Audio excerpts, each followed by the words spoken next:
अपवाह वेग के आधार पर ओम के नियम की उत्पत्ति, ठीक है ना, derivation of Ohm's law on the basis of drift velocity. मान लेते हैं कोई वायर है, कंडक्टर है, इसकी लेंथ L है और इसका जो क्रॉस सेक्शन एरिया है E है। अगर इसके टर्मिनल्स के बीच वोल्टेज क्रिएट कर दे, पोटेंशियल डिफरेंस क्रिएट कर दे, ठीक, V, इसमें क्या फ्लो होने लगेगा, करंट। इसकी पर यूनिट वॉल्यूम में इलेक्ट्रॉन्स कितने हैं, N है, ठीक।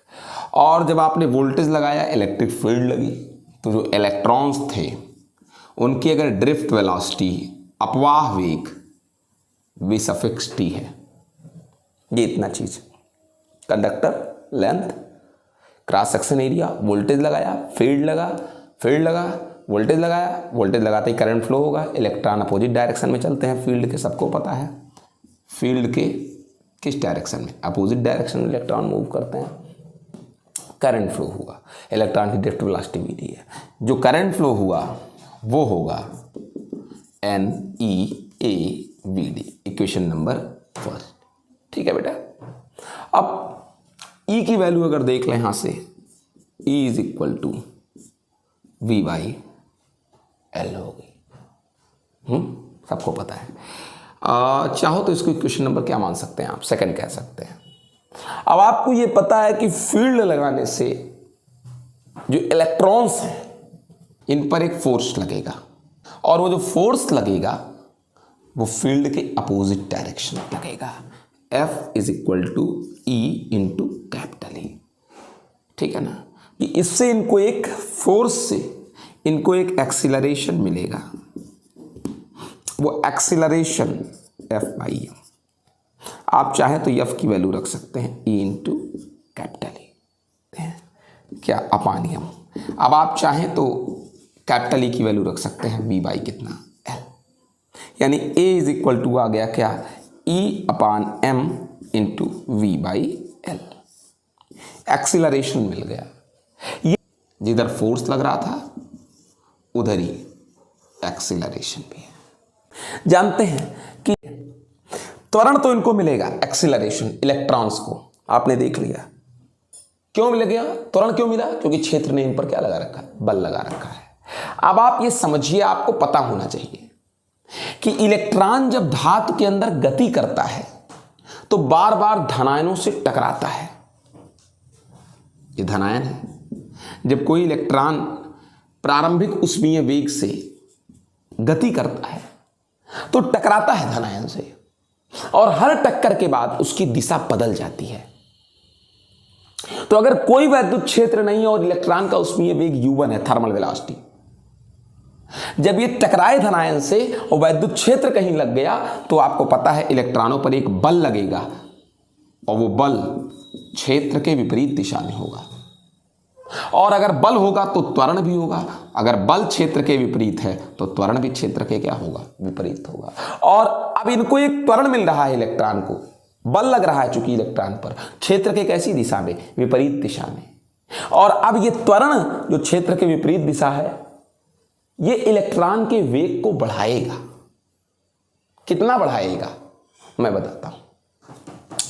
अब इलेक्ट्रॉन के वेग को बढ़ाएगा तो ये तो तय है, चूंकि ये त्वरण है, इलेक्ट्रॉन के वेग को बढ़ाएगा। कितना बढ़ाएगा आपको पता है, जब इलेक्ट्रॉन चलने लगेगा क्षेत्र के विपरीत दिशा में, जब इलेक्ट्रॉन चलने लगेगा और उस पर त्वरण भी है तो आपको पता है जब तक वो दोबारा नहीं टकरा जाता तब तक वो चलेगा उसी दिशा में।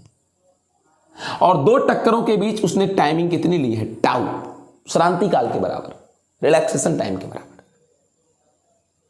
तो उसके वेग में इतनी ही वृद्धि होगी। कैसे आप जाने, आपको पता है V is equal to U+AT होता है। त्वरण तो इन पर लगी रहा है, हाँ, टाइम को इन्होंने T नहीं लिया है, टाउ लिया है, इतनी ही बात है। तो A इंटू टाउ हो गया ना, है तो टाइमिंग ही।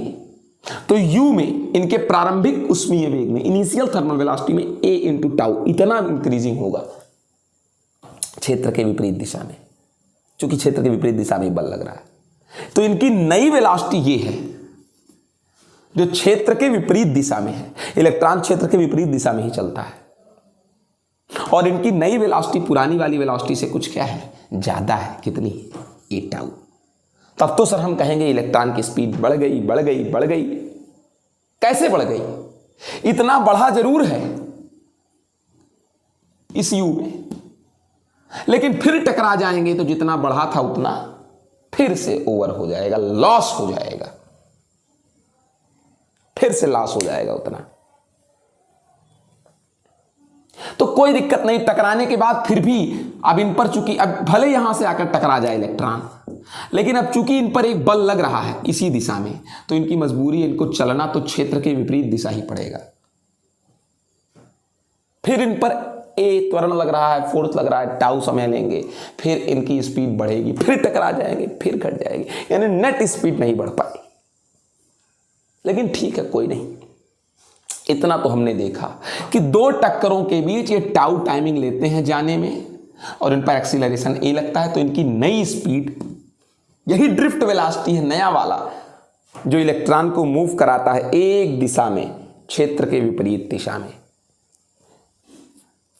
और वही वैद्युत क्षेत्र इनको ड्रिफ्ट वेलोसिटी देता है क्षेत्र के विपरीत दिशा में चलने के लिए, क्षेत्र के विपरीत दिशा में चलने के लिए। Vd is equal to U plus क्या, एटा।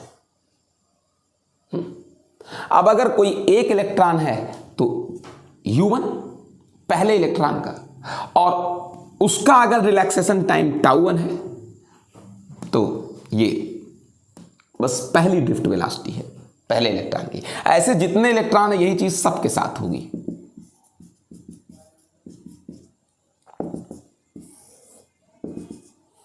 फाइनल में ऐसे Vn Un,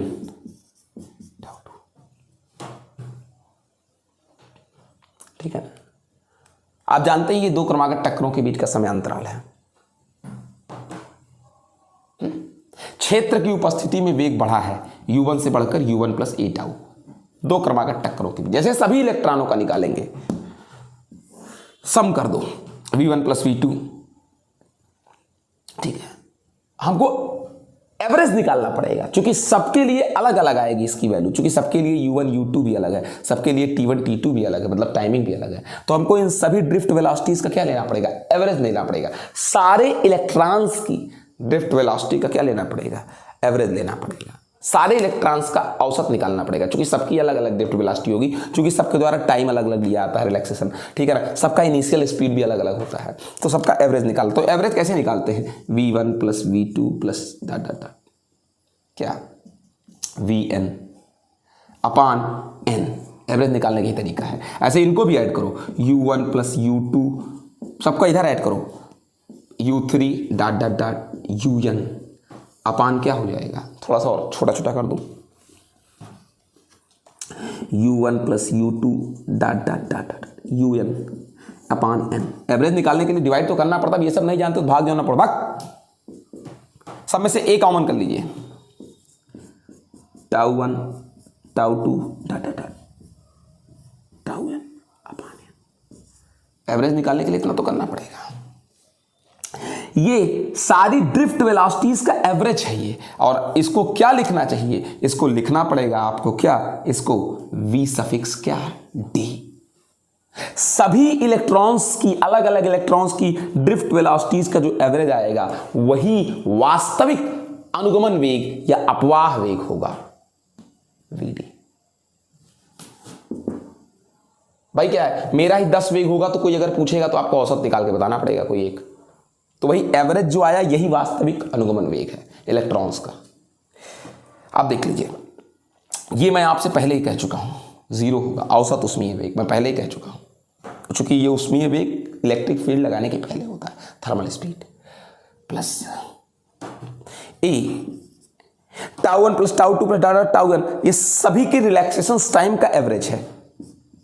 इस तरीके से एक रिलैक्सेशन टाइम आया। अरे भाई समझदार हो भाई, मेरे दो क्रमागत टक्कर के बीच अलग टाइमिंग है, किसी अलग इलेक्ट्रॉन के क्रमागत टक्कर के बीच, कंसेक्यूटिव कोलाइड के बीच, टक्करों के बीच अलग टाइमिंग है। भाई हर अलग अलग इलेक्ट्रॉन है तो वो दो क्रमागत टक्करों के बीच थोड़ा टाइमिंग में क्या होता है, डिफरेंस होता है। वैसे मैं बता दूं, रिलैक्सेशन टाइम लगभग 10 टू द पावर -14 सेकंड होता है, 10 टू द पावर -14 सेकंड होता है रिलैक्सेशन टाइम आमतौर पर। सबके लिए थोड़ा थोड़ा इधर उधर हो सकता है, इसलिए मुझे इन सब का एवरेज निकाल करके तब मैं बताऊंगा रिलैक्सेशन टाइम। सब 100 लोग कमरे में है, सबका अलग अलग है, सबका एवरेज निकाल लो, फिर जो एक वैल्यू आए वही बता दो, वही सबके लिए माना जाएगा, ठीक है ना। तो ये हो गया, तो VD is equal to a tau. यही मेटल के अंदर किसी भी इलेक्ट्रॉन की फील्ड लगाने पर ड्रिफ्ट क्या है, वेलोसिटी है। कौन सी वेलोसिटी है, ड्रिफ्ट वेलोसिटी है। अब अगर एक चीज आपसे कहूं, आप चाहें तो VD इज इक्वल टू ए और टाउ की ए की वैल्यू रखें, E/m V/L इंटू क्या है, टाउ।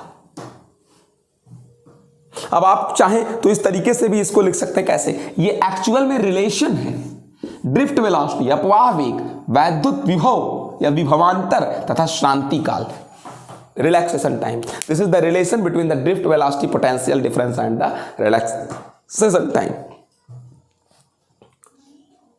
समझ गए इस चीज को। ये हमने अपवाह वेग, वैद्युत विभवांतर और श्रांति काल के बीच संबंध निकाले। लेकिन मुझे चाहिए क्या, इसको आप इक्वेशन नंबर क्या बना दीजिए, इक्वेशन नंबर 3 बना दीजिए।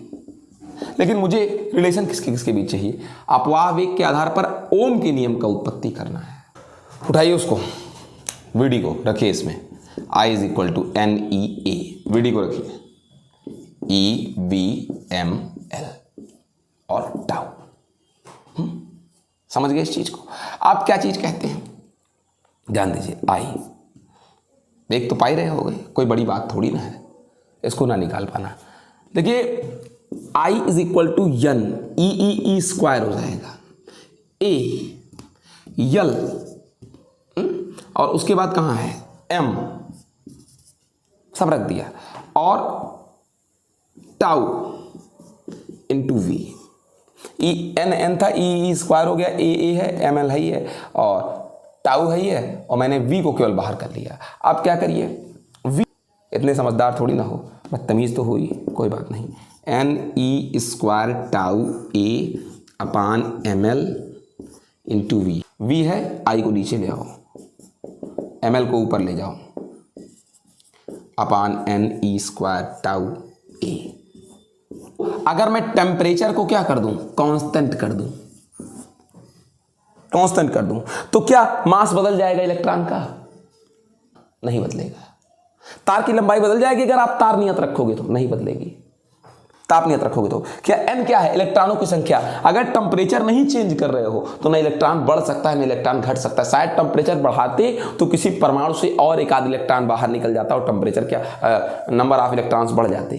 भाई क्या किसी परमाणु को और अधिक ताप दोगे तो उसका इलेक्ट्रॉन बाहर निकल जाएगा, लेकिन टेम्परेचर बढ़ाने पर ना, टेम्परेचर तुमको नियत रखना है, यानी ये भी नहीं बढ़ सकता है।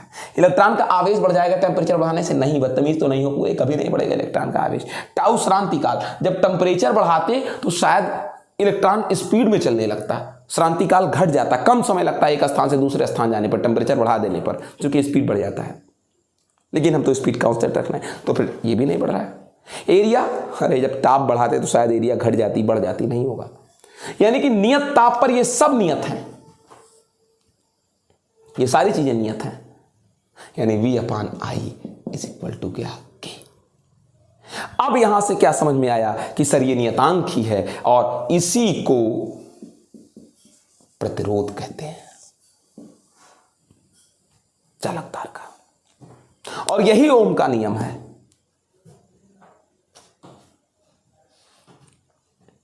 यानी हमने देखा क्या चीज कि सर जो R है वो डिपेंड किस किस पर करता है, M पर, L पर, NE स्क्वायर टाउ A। यानी किसी कंडक्टर का जो रेजिस्टेंस है, जो प्रतिरोध है, वो इन पर डिपेंड करता है, इन चीजों पर। तार के अंदर इलेक्ट्रॉनों की संख्या पर और टाउ पर, श्रांति काल पर, इन दोनों पर डिपेंड करता है किसी तार का प्रतिरोध। एरिया पर डिपेंड करता है, लंबाई पर डिपेंड करता है, R, L पर डिपेंड करता है, लंबाई पर, एरिया पर डिपेंड करता है, रिलैक्सेशन टाइम पर डिपेंड करता है, नंबर ऑफ इलेक्ट्रॉन डेंसिटी पर, आवेश के घनत्व पर, आवेश के अंदर कितनी मात्रा है, कंडक्टर के अंदर कितने अधिक इलेक्ट्रॉन्स हैं, इन पर डिपेंड करता है रेजिस्टेंस। इन चीजों पर रेजिस्टेंस डिपेंड करता है। अगर आप तार में गांठ लगा देंगे तो क्या तार का एरिया बदल जाएगा, लंबाई बदल जाएगी गांठ लगाने से? क्या अंदर इलेक्ट्रॉनों की संख्या बदल जाएगी गांठ लगाने से? नहीं ना, तो रेजिस्टेंस भी नहीं बदलेगा। यही कारण है कि तार में गांठ लगाने से तार के रेजिस्टेंस में कोई अंतर नहीं होता, उसका प्रतिरोध नहीं बदलता। दो ही लोग पर तीन ही, मुख्य रूप से आर इसी यन पर डिपेंड करता है, मुक्त इलेक्ट्रॉनों की संख्या पर। ज्यादा है अंदर चालक इलेक्ट्रॉन, इलेक्ट्रॉन का काम ही धारा प्रवाहित करना है, इलेक्ट्रॉनों का काम ही धारा प्रवाहित करना है, मुक्त इलेक्ट्रॉनों का। तो डेफिनेटली धारा अगर अच्छे से प्रवाहित होगी तो रेजिस्टेंस अच्छा होगा। तो धारा अच्छे से तभी प्रवाहित होगी जब इलेक्ट्रॉन अंदर पाए जाएंगे। इसीलिए तो कह रहा हूं इलेक्ट्रॉनों की संख्या पर डिपेंड करता है रेजिस्टेंस। रेजिस्टेंस का काम है विरोध करना, धारा को ना बहने देना, यही काम है रेजिस्टेंस का। और टाउ श्रांतिकाल पर डिपेंड करता है। ताप नियत रखोगे तो श्रांतिकाल भी नहीं बदलेगा। क्यों श्रांतिकाल बदलेगा? जितने समय लेते हैं 2 चक्करों में उतने समय लेंगे, ठीक है।